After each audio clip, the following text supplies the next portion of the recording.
Vamos abrir as nossas Bíblias, lá em Apocalipse, capítulo 2. Apocalipse, capítulo 2, a partir do versículo 12.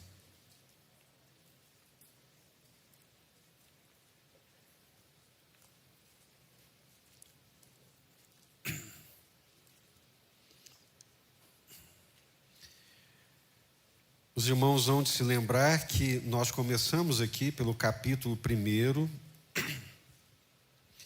O apóstolo João, o último dos apóstolos, está preso na ilha de Patmos por causa da palavra de Deus e do testemunho do Senhor Jesus.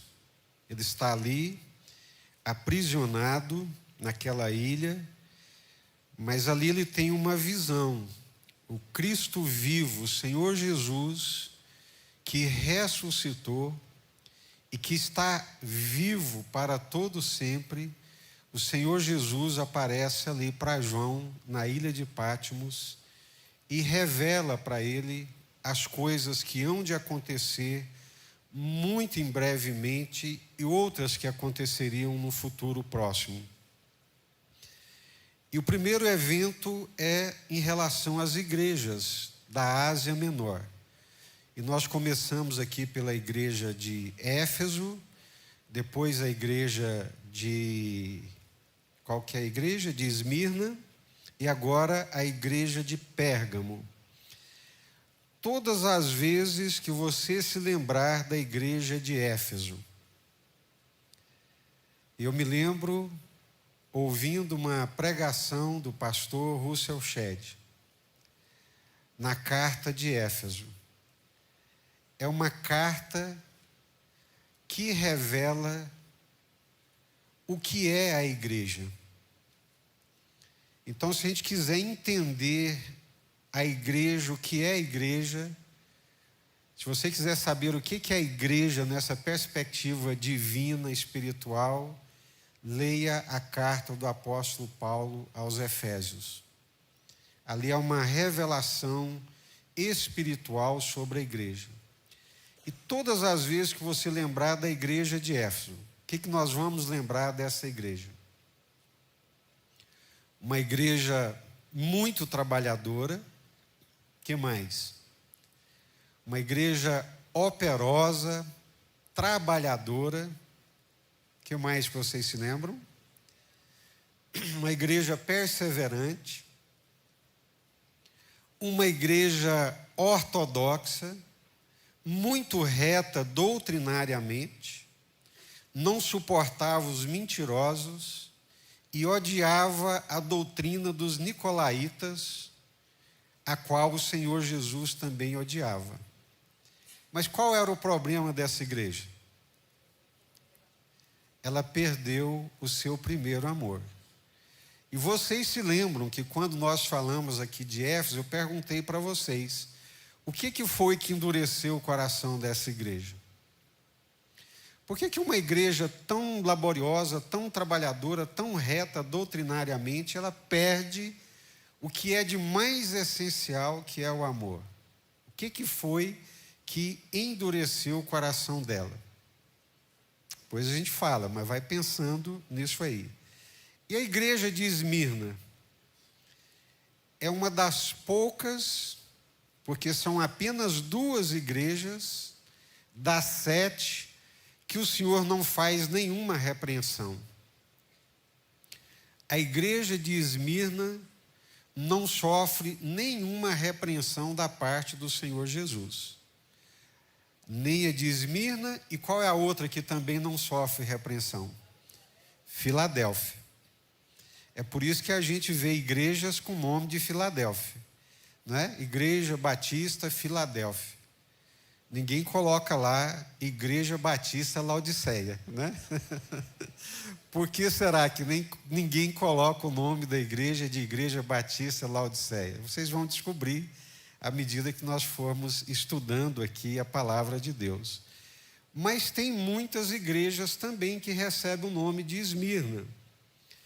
Porque a igreja de Esmirna é uma igreja pobre, uma igreja paupérrima, uma igreja sofredora, mas é uma igreja extremamente fiel. Perdeu todos os seus bens, era uma pobreza de destituição completa e absoluta, mas é uma igreja muito fiel ao Senhor. E a igreja de Filadélfia, que também não recebe nenhuma repreensão, é uma igreja pequena, é uma igreja de pouca força,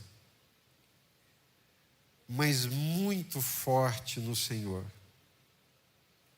Muito comprometida com o Senhor, com a verdade de Deus e com a palavra de Deus. E agora nós vamos ver aqui a igreja de Pérgamo. E eu queria que você abrisse a sua Bíblia, seu tablet, celular e acompanhasse a leitura a partir do versículo 12. Ao anjo da igreja em Pérgamo escreve: estas coisas diz aquele que tem a espada afiada de 2 gumes. Quem é esse? Quem é que tem a espada afiada de 2 gumes? Jesus, amém? Digam, Jesus. Esta espada afiada de 2 gumes é o quê? A palavra de Deus, digam, a palavra de Deus. Amém. Então essas coisas diz aquele que tem a espada afiada de 2 gumes.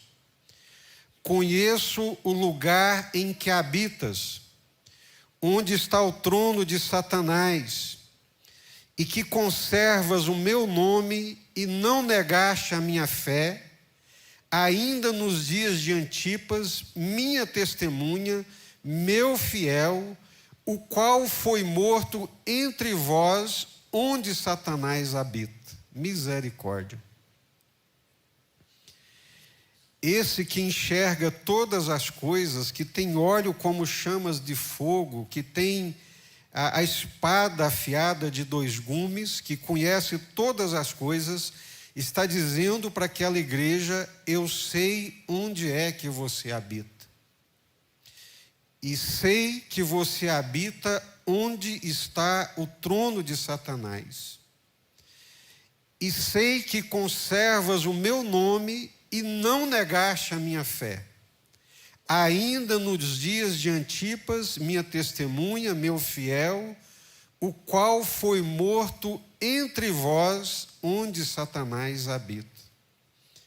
Tenho, todavia, contra ti algumas coisas, pois que tens aí os que sustentam a doutrina de Balaão, o qual ensinava a Balaque a armar ciladas diante dos filhos de Israel para comerem coisas sacrificadas aos ídolos e praticarem a prostituição. Outrosim, também tu tens os que da mesma forma sustentam a doutrina dos nicolaítas. Portanto, arrepende-te, e se não venho a ti, sem demora e contra eles pelejarei com a espada da minha boca.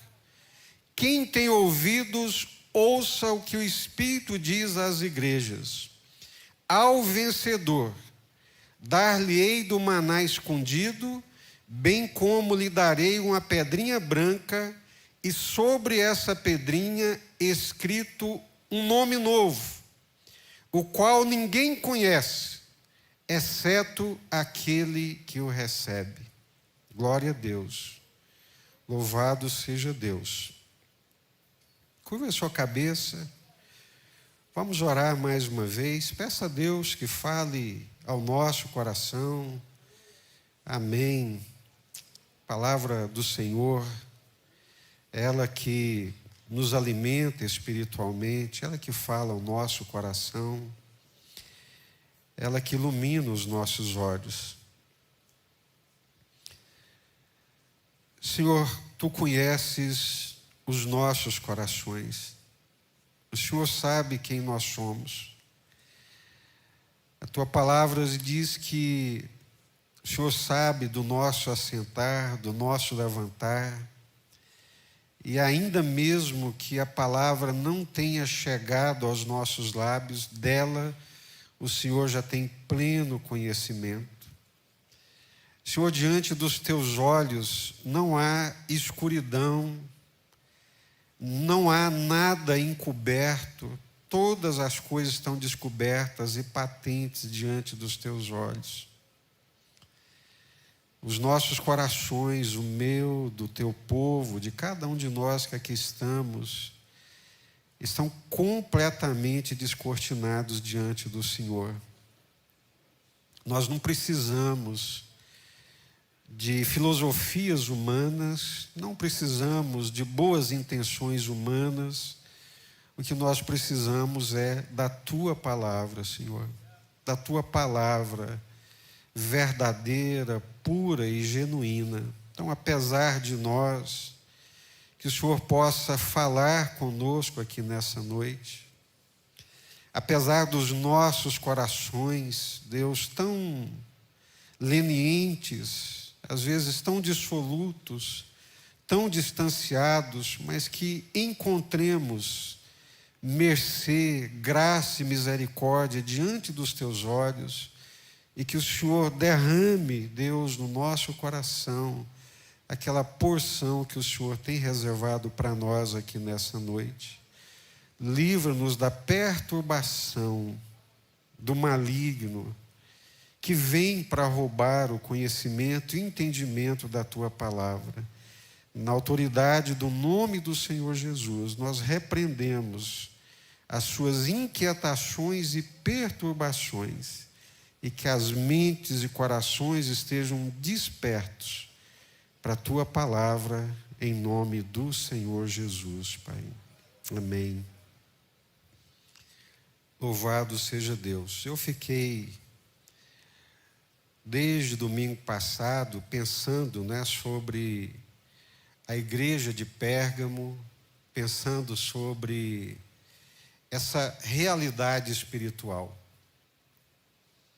Essa realidade espiritual que, embora não seja visível, mas que é muito real. A cidade de Pérgamo, ela era a capital da província da Ásia Menor. Ela não era a maior cidade daquela região. A Ásia Menor, que nós chamamos de Ásia Menor, hoje é aquela região da Turquia. E todas essas 7 igrejas de Apocalipse estão nessa região da Turquia. No ano de 2012, Deus nos deu a oportunidade, como já lhes disse, de participar de um congresso de missões, e ali fazia parte desse congresso, desse programa missionário, visitar pelo menos as ruínas dessas 7 igrejas. Nós ficamos na cidade de Esmirna, que é uma cidade que existe ainda hoje, uma cidade de 3 milhões de habitantes. A cidade, ou pelo menos as ruínas de Éfeso, me causaram um impacto assim extraordinário. Acho que o pastor Eliezer esteve nessa região. Não sei se mais alguém aqui já esteve. Se não esteve, apesar do dólar tão caro, vale a pena juntar um dinheirinho. Túlio já esteve lá, Túlio? Vale a pena ajuntar um dinheirinho para poder visitar essas 7 igrejas da região da Ásia. É uma região lindíssima, extraordinária. As ruínas de Éfeso causam impacto pela suntuosidade. A biblioteca, as ruas calçadas, é inimaginável, só vendo para a gente sentir o impacto do que era uma cidade como aquela. A região de Laodiceia é, sem sombra de dúvida, a mais linda e mais extraordinária de todos. Quando você vê aquelas águas cristalinas, azul marinho, descendo num riacho, com fundo calcário, aquele contraste do fundo branco com a água azul marinho, né, de uma água como a pedra água marinha, é um impacto, é uma coisa extraordinária. Mas como a cidade de Pérgamo, eu acho que nada nos impressiona mais. Porque essa cidade, ela fica num monte, num alto, que para chegar lá tem que ser por aqueles teleféricos que te levam até a cidade. Uma cidade no alto, na época de aproximadamente 150 mil habitantes. Eles conseguiram canalizar água de um rio a 40 quilômetros de distância para essa cidade no alto. Um auditório ao ar livre, né, para mais de 10 mil pessoas. Não era a maior cidade da região, mas era a capital da província. E a pergunta que, quando nós lemos esse texto, por que o trono de Satanás está em Pérgamo? Conheço o lugar em que habitas, onde está o trono de Satanás. Onde Satanás habita. E eu fiquei pensando naquela cidade, nesses primeiros dias da era cristã, uma cidade que era a capital da região, a capital política da região, não era a maior cidade da região da Ásia Menor. Éfeso era muito maior, chegava a quase 500 mil habitantes. Esmirna era muito maior do que Pérgamo, mas Pérgamo era o centro, era a capital, era o centro político naquela província do Império Romano. E eu fiquei pensando que você vê ali aquelas construções extraordinárias para a época, aquelas colunas romanas, aquele templo de Zeus que foi construído, aquele anfiteatro que te dá náuseas, quem tem medo de altura, quando você vê aquele anfiteatro com uma inclinação que lá do alto te causa vertigem para mais de 10 mil pessoas. Eu fiquei pensando que aquelas pessoas viviam o seu dia a dia como nós vivemos.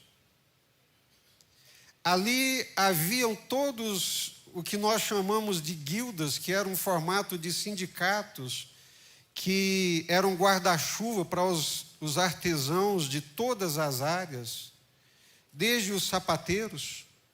Uma cidade que tinha, naquela época, a segunda maior biblioteca do mundo.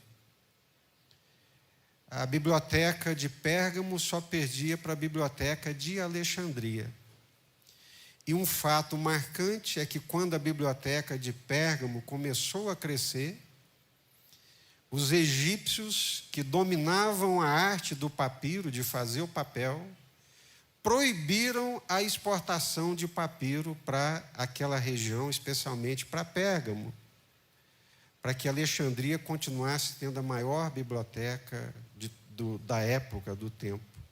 E eles, então, não podendo fazer uso do papiro, eles começam e desenvolvem uma tecnologia nova, que é usar o couro de animais, cabritos especialmente, como papel.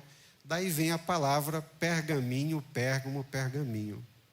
Então, imagine uma cidade linda, uma capital. As pessoas acordam de manhã, vão para os seus trabalhos, para as suas atividades. O sapateiro vai para o seu lugar. Ali havia também uma espécie de hospital, né? Que era um santuário da medicina, e pessoas afluíam do mundo inteiro em busca da cura ali naquela região, naquela cidade de Pérgamo.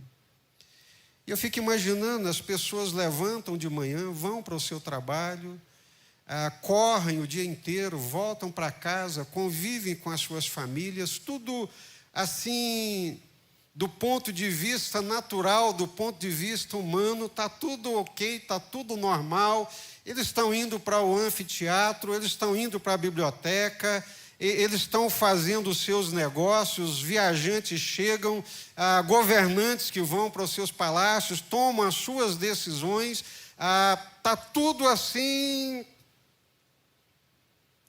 Aí Jesus, que conhece todas as coisas, diz: olha, vocês não sabem, mas Satanás habita aí. Aí é um trono, aí é o trono de Satanás. Conheço o lugar onde você vive. E talvez você não saiba e não imagina, mas aí é uma habitação, aí é um trono de Satanás. E eu fiquei pensando nessas coisas, né? Nesse mundo nosso tão secularizado, nesse mundo tão materialista, que as coisas são vistas sempre numa perspectiva natural, humana, terrena, racional, científica, antropocêntrica. A nossa visão, ela se limita apenas ao que é visível, apenas ao que é natural. E nos esquecemos quase que sempre dessa percepção espiritual, dessa dimensão espiritual, dessa metafísica, dessa história que acontece além do físico, além do visível, além do tangível, além do palpável. Eu me lembro, foi muito marcante também, numa das nossas conferências, ouvindo aqui o pastor Ariovaldo Ramos, quando ele disse: esse mundo é muito mais habitado do que nós imaginamos. Esse mundo é muito mais habitado do que nós vemos. Existe uma dimensão, uma realidade supranatural, que, embora não seja visível, não deixa de ser real. O Evangelho está repleto disso. O Senhor Jesus sobe ali para aquele lugar que nós chamamos de Monte da Transfiguração. É um monte, é um lugar comum, é um lugar natural, mas de repente os céus se abrem. E o Senhor Jesus, então, que está nessa dimensão celestial, que tem essa percepção espiritual de todas as coisas e se comunica conosco aqui, o Senhor Jesus vira para aquela igreja e diz: olha, eu sei onde é que você habita, conheço o lugar onde você vive e é onde está o trono de Satanás. Por que o trono de Satanás está em Pérgamo? Por que Satanás habita em Pérgamo, né? E Jesus não está fazendo ilações. Aqui não é uma metáfora, não é uma figura de linguagem, aqui é uma realidade espiritual. O mal é uma realidade e não precisa ser muito observador. E também não necessitamos de uma capacidade extraordinária de abstração para perceber a existência do mal.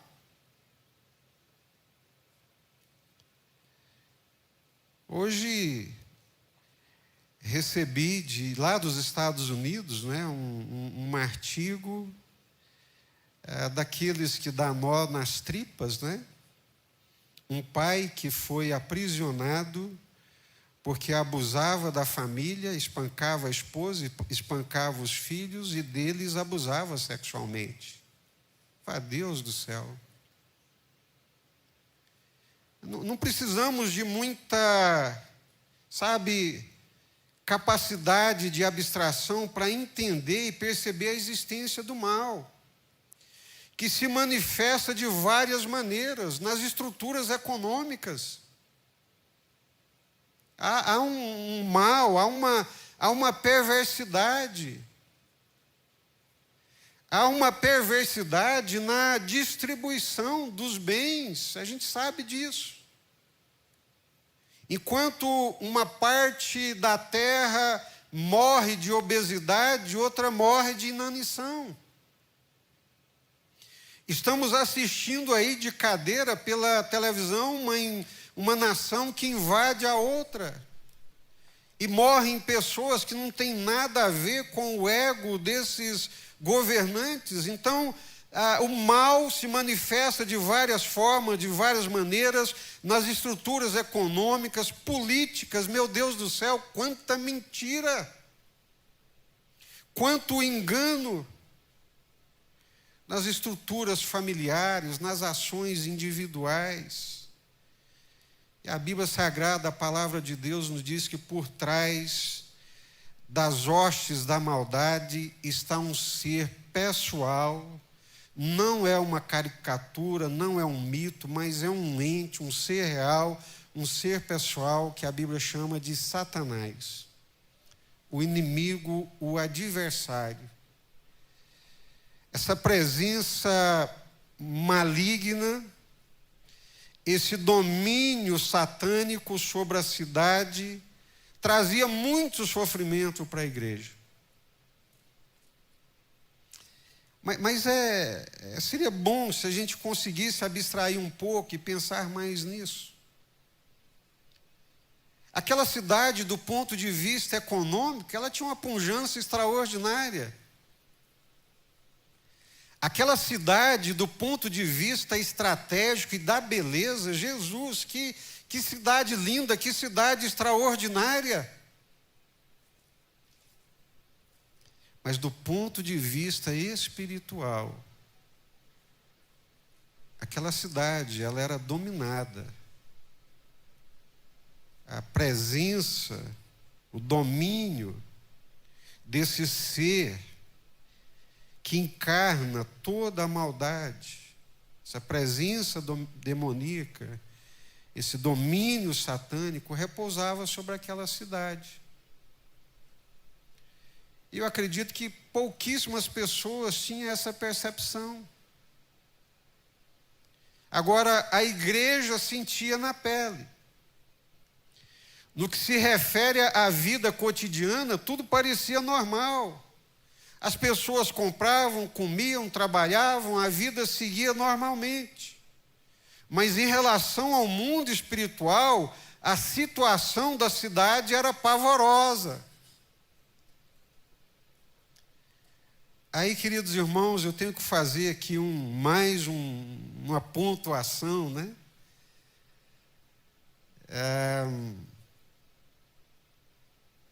Talvez pelo tempo presente, pela secularização, pela pressão do mundo, não é? Mas a nossa percepção do mundo espiritual, das coisas espirituais, a nossa percepção tem sido diminuta. Às vezes, Satanás entra na nossa casa, apronta um regaço de destruição, e nós não percebemos que a nossa luta não é contra sangue e carne. E começamos a brigar, a degladiar, a conflitar entre nós dentro da nossa casa, e sequer temos a percepção de que pode ser uma ação maligna, uma ação demoníaca. Muitas vezes somos impelidos a correr atrás do vento. Nos esquecemos dos valores essenciais e fundamentais da vida cristã, como o amor ao próximo, o cuidado dos nossos filhos, o cuidado da nossa família, e saímos aí correndo atrás do vento, desesperados, até que tudo se acabe, tudo seja destruído. Vivemos como desconhecedores dessa realidade espiritual.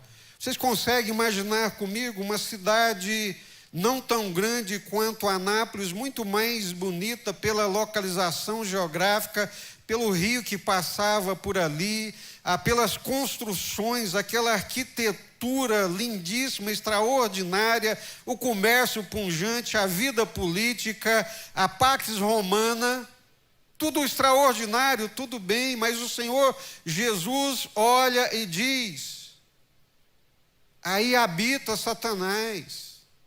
Satanás habita aí. Vocês estão sofrendo, padecendo essas perseguições por causa desse poder que aí habita. Há uma batalha explícita entre Satanás e a igreja. Ele a persegue com todas as suas forças e ódio para destruí-la. Matou Antipas, líder da igreja, fiel testemunha do Senhor Jesus. Diz a tradição que Antipas foi colocado dentro de um touro de bronze, um touro metálico, foi fechado ali dentro, eles meteram fogo embaixo. Mas o Senhor Jesus está dizendo: olha, eu sei onde que você habita, é onde está o trono de Satanás. Mas sei que você tem sido fiel desde os dias do meu fiel, da minha testemunha fiel, de Antipas, que foi morto aí onde Satanás habita. Satanás tem um ódio de Deus, do ser humano, da igreja de Deus, e tenta destruí-la de todas as formas, de todas as maneiras, através de perseguições, como é o caso aqui. Mas nós temos também uma segurança, que é a palavra do Senhor Jesus, que diz: edificarei a minha igreja e as portas do inferno não prevalecerão contra ela. Amém, meus irmãos? Edificarei a minha igreja e as portas do inferno não prevalecerão contra ela. Havia essa ameaça externa de perseguição. Por que Jesus está dizendo que ali está o trono de Satanás? Pérgamo era o centro administrativo da província da Ásia Menor. Apesar da grandeza de Éfeso, apesar de Esmirna ser maior, Pérgamo retinha as funções de cidade capital. Isso significa que Pérgamo era o centro asiático do culto a César. O culto a César estava organizado em torno de um centro provincial, e Pérgamo era o centro do culto a César na província da Ásia. O Império Romano, né, os irmãos conhecem a história, a Pax Romana, o poder romano, aquilo era algo extraordinário. As rodovias, o correio, a força militar, o domínio, levou naquela época pré-cristã de paganismo, levou as pessoas a acreditarem na divindade de Roma. Era algo tão poderoso, visivelmente poderoso e tão extraordinário, que Roma era considerado como algo divino. E o César encarnava essa divindade. E Pérgamo foi a primeira de todas as cidades asiáticas, desde o ano 29 a.C., um templo dedicado ao culto a César, o imperador romano. Isso significava que os cristãos de Pérgamo viviam sob uma constante ameaça de morte. Nunca sabiam quando cairia sobre eles a espada. Sem dúvida, é por isso que Pérgamo se denomina trono de Satanás.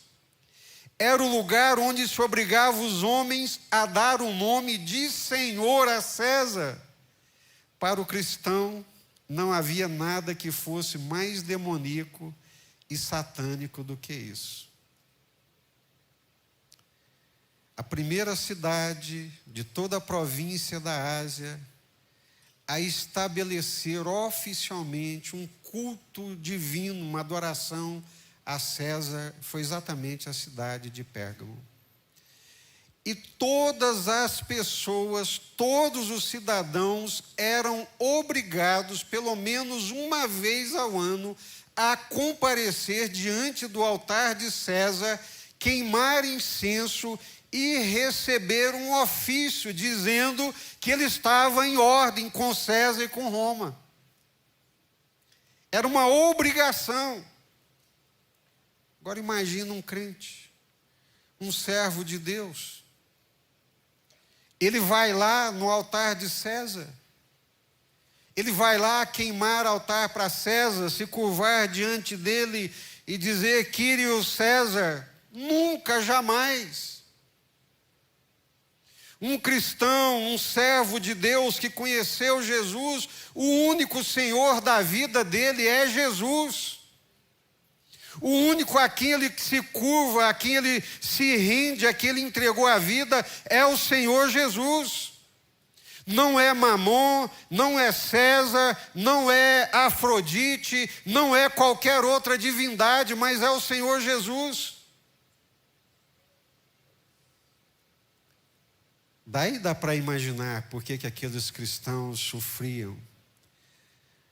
Porque sem esse ofício, sem esse passaporte de que adoraram a César, que estavam em dias com o Império Romano, que estavam sujeitos ao senhorio de César, eles não podiam comercializar, eles não podiam vender, não podiam comprar, e eles por isso eram perseguidos, porque quando alguém chegava e saudava Kyrios César, e eles diziam: não, César não é o Senhor da minha vida, a minha vida tem um Senhor que é Jesus.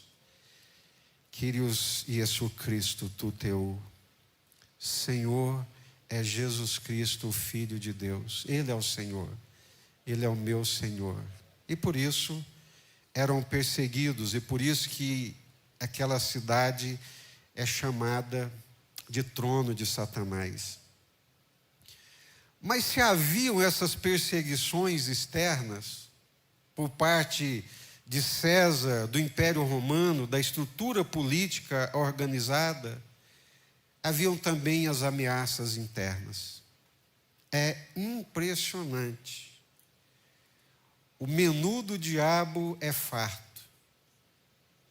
As perspicácias e as estratégias de Satanás não se limitam às ações externas. Ele consegue trazer a sua batalha, ele consegue infiltrar nas fileiras da igreja também. Esse é o ponto pior. Essa é a parte mais difícil, mais complicada. Deve notar-se, em primeiro lugar, que este perigo não provém de fora da igreja, mas sim de dentro. Os nicolaítas são inimigos em nossas próprias filas. Porque Jesus fala: olha, vocês têm sido fiéis, vocês têm sofrido duras perseguições, vocês habitam aí onde está o trono de Satanás, mas eu tenho uma coisa contra vocês. Vocês têm aí dentro da igreja os seguidores da doutrina de Balaão, os nicolaítas. Qual é a história de Balaão? Qual é a história dos nicolaítas? Eu fiquei surpreso, irmãos, nas minhas pesquisas e leituras, né, lendo o comentário do Barclay. A ameaça interna são os seguidores da doutrina de Balaão, que são chamados de nicolaítas. A palavra nicolaítas é uma palavra grega, que vem de Nikos Laos. O nome Nicolau, Nikos Laos. Nikos, vitória, vencedor, Laos, povo. Aquele que vence o povo, aquele que domina, aquele que é vitorioso sobre o povo. Nikos Laos. Mas qual foi a minha surpresa? Que Nikos, vitória, vitorioso, Laos, povo. Na língua hebraica, o nome Balaão, que é formado por Raam, que é formado por Mofa, que significa conquistar, conquistador, e Raam, que significa povo. Balaão e Nicolaítas significam a mesma coisa. Os Nicolaítas dentro da igreja são seguidores da doutrina de Balaão. Vocês se lembram de Balaão? Quem aqui se lembra de Balaão? É bom perguntar, não é? Tem muita gente que está começando a andar na fé agora, mas a Bíblia vai falar desse Balaão lá em Números, né? Quem é Balaão? Balaão é um profeta. Balaão é um profeta, é um homem que tem visões da parte de Deus e que Deus fala com ele. Gente, é uma coisa extraordinária. Alguém que sai, coloca-se numa torre de vigia para ouvir Deus e Deus fala com ele. É o caso de Balaão. É um homem que ouve Deus, que ouve a voz de Deus. Mas a Bíblia chama Balaão de profeta louco. E por que ele é chamado de profeta louco? Porque ele usa o dom que Deus lhe deu para ganhar dinheiro, para barganhar. E usa o dom que Deus lhe deu, ao invés de edificar o povo de Deus, ele coloca tropeços para que o povo de Deus se desvie da verdade e da adoração ao verdadeiro Deus. Os nicolaítas estavam lá dentro da igreja. Não bastasse as ações externas das perseguições políticas, econômicas, legais, jurídicas que os cristãos sofriam, infiltrado dentro da igreja, estavam lá os nicolaítas para poder destruir a igreja. Qual que era o pensamento dos nicolaítas?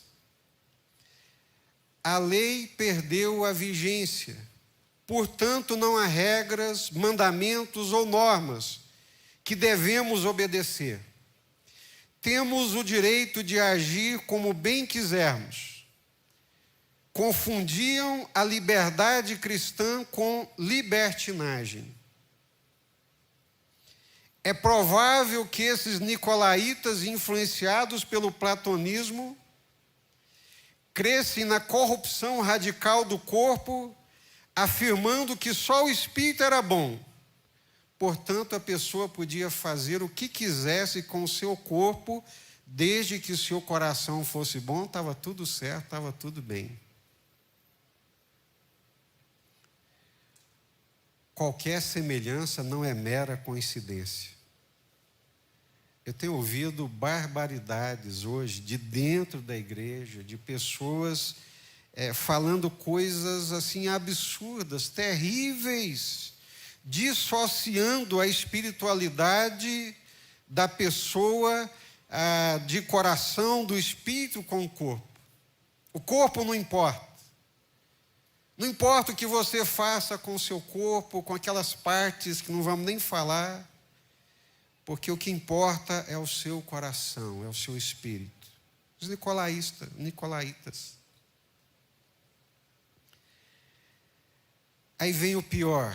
Provavelmente sustentavam que o cristão está a tal ponto debaixo da graça divina que não tinha importância aonde fosse, não importava o que fizesse ou com quem andasse, a graça o protegeria e fizesse o que fizesse, obteria sempre o perdão da parte de Deus.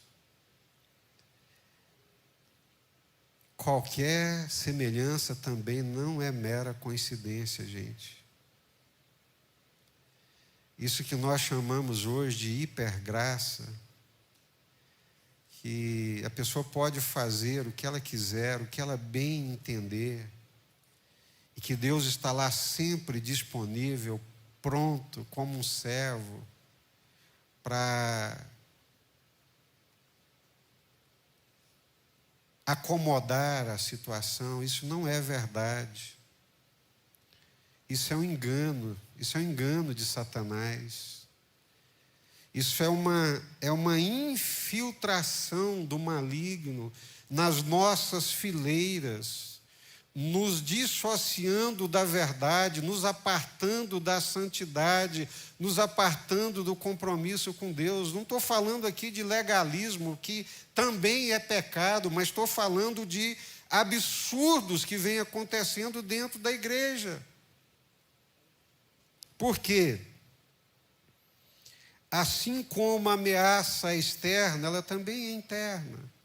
Homens, mulheres de corações corrompidos, que não têm compromisso com Deus, que não têm rendição ao Senhor Jesus e que querem viver as suas vidas a seu bel prazer, do jeito que lhes aprouver, do jeito que quiserem, indo para onde o nariz aponta, fazendo o que bem quiserem fazer e acham que está tudo bem.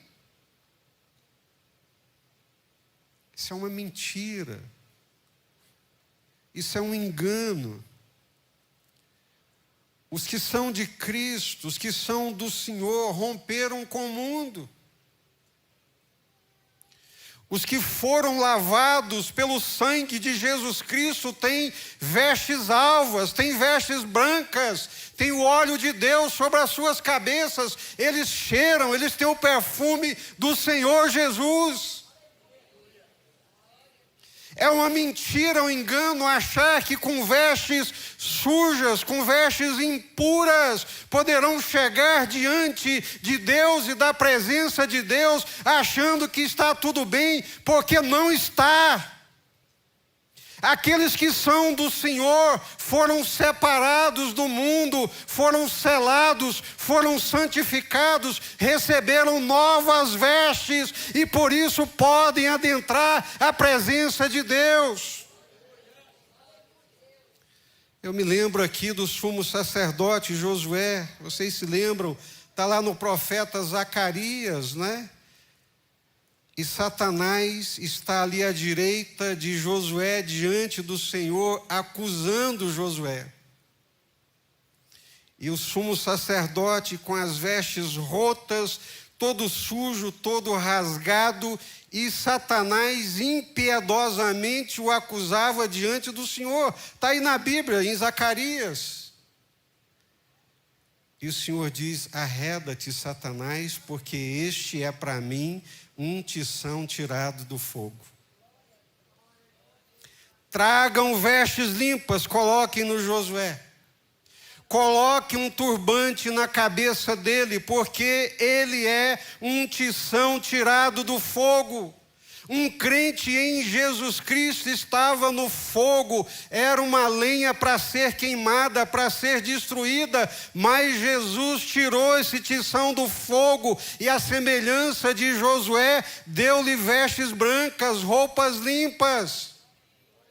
Mas os nicolaítas dentro da igreja estão dizendo: não tem problema se você for lá diante do altar de César, não tem problema se você for nessas festas aí que tem essas carnes, essas comidas sacrificadas. Não, vamos conviver bem e aí ajeitando as coisas com o mundo. Eu nunca pensei que eu chegaria no tempo que eu cheguei de ver o tanto que a igreja ela abraçou o mundo e o mundo abraçou a igreja. E tem muito nicolaíta aí propagando a sua doutrina. Os nicolaítas eram tremendamente perigosos, porque pervertiam as verdades cristãs mais importantes. Sugeriam que não havia razão alguma para que os crentes se diferenciassem dos demais na sociedade, em termos de moral, visto que não havia razão para que pudessem romper.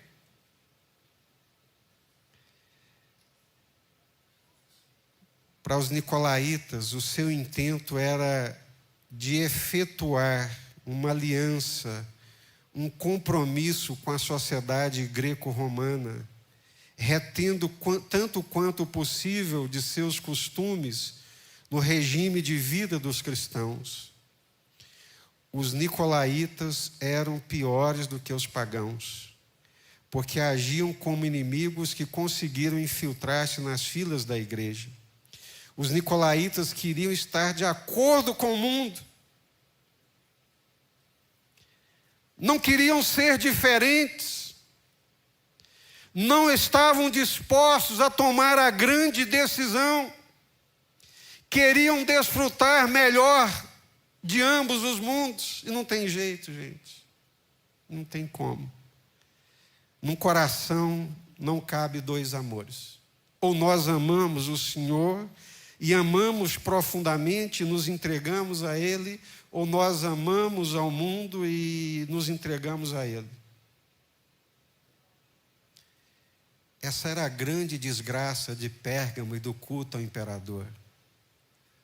Porque para o culto ao imperador não tinha problema você ter outros deuses. Você podia ir lá uma vez por ano, prestar o seu culto, pegar o seu papelzinho, o seu passaporte, aí você ia servir e adorar o Deus que você quisesse. De boa.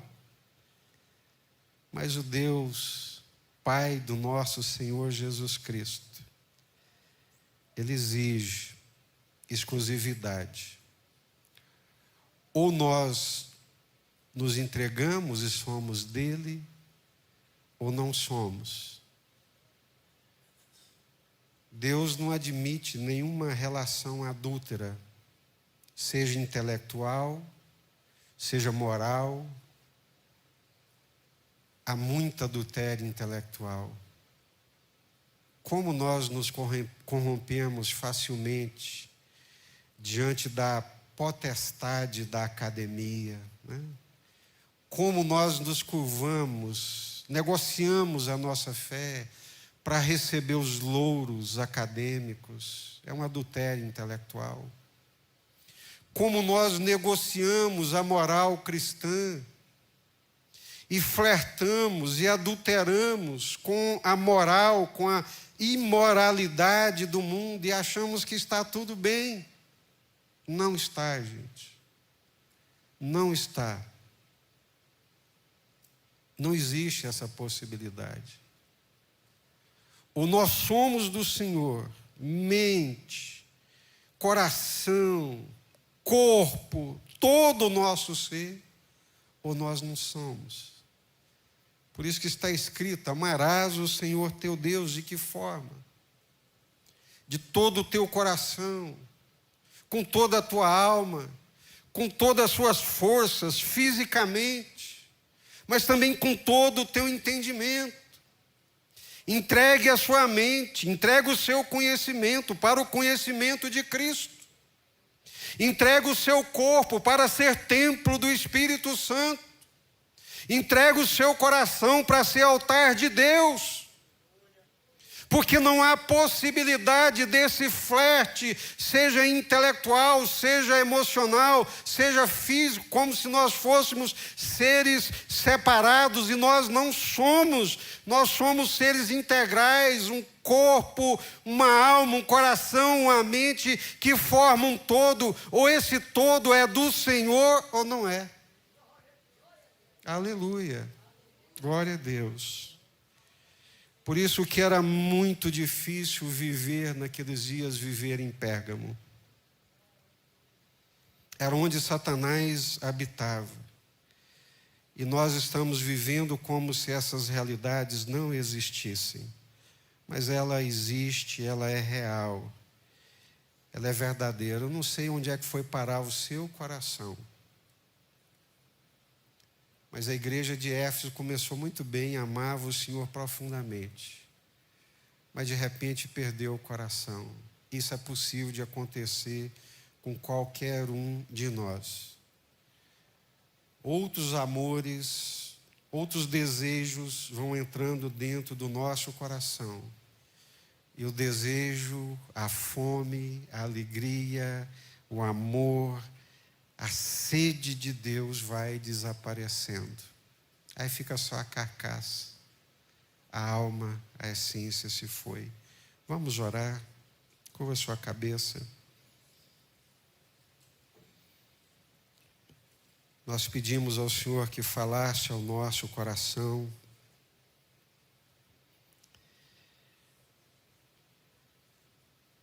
E você sabe, você que conhece o Senhor, você sabe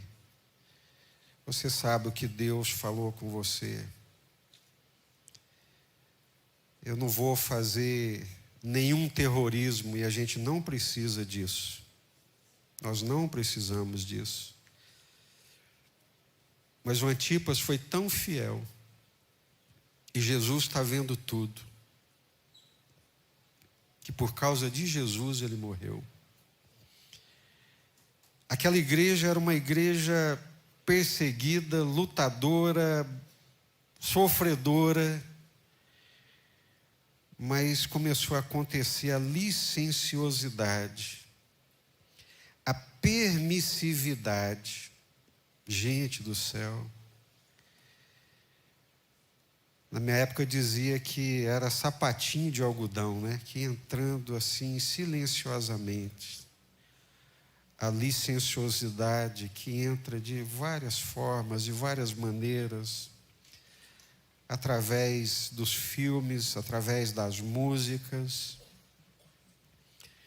através do álcool, através das más conversações. E aí, quando se dá conta, o barco está afundando, o rombo é grande. Mas, meus queridos, sempre tem volta. Jesus fala para eles: olha, arrepende-te. Isso é o tema nosso aqui durante esses dias à noite, dos domingos. Arrepende-te, volta. Tem jeito, tem conserto, tem possibilidade. Se o coração foi, puxa o coração de volta para aquela alegria dos primeiros dias no Senhor. Se outras coisas começaram a ocupar o coração, tem volta, não deixa. Se a mente começou a ir e começou a entrar outras coisas na mente contrárias à palavra de Deus, tem volta, dá um stop, pare. Não aceite e rejeite. Se a moral começou a flexibilizar, se começou a flertar com o imoral, a ser omisso, a ser licencioso, permissivo, não! Em nome do Senhor Jesus, não! Nós somos do Senhor. Nós temos vestes brancas da parte do Senhor. Nós somos alvejados pelo Senhor. Nós temos óleo de Deus para ser derramado na nossa cabeça. Nós temos o perfume de Deus para ser derramado sobre nós.